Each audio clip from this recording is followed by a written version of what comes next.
In this video, we're going to be reporting on who received a specific campaign step, because sometimes it's really important to know who has already received a particular step within a sequence.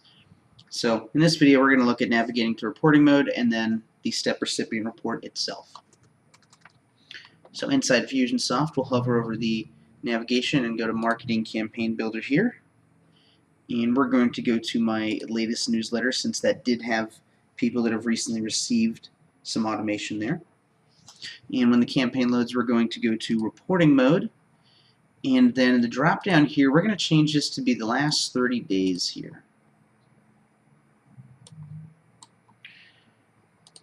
Double click into the sequence that you specifically want to report on the step for, and then hover over the step that you want to report on and click on the blue person icon. This will now display the list of everybody that has received that particular step. Now, by default, you can either choose 24 hours or 30 days. However, from this report, if you click on Edit Criteria Columns, you can actually set the date range for anything that you want.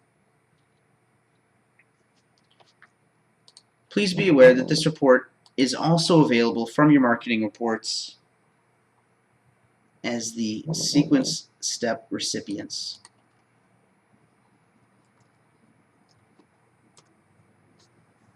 In the next video, we're going to be reporting on who completed a specific campaign goal.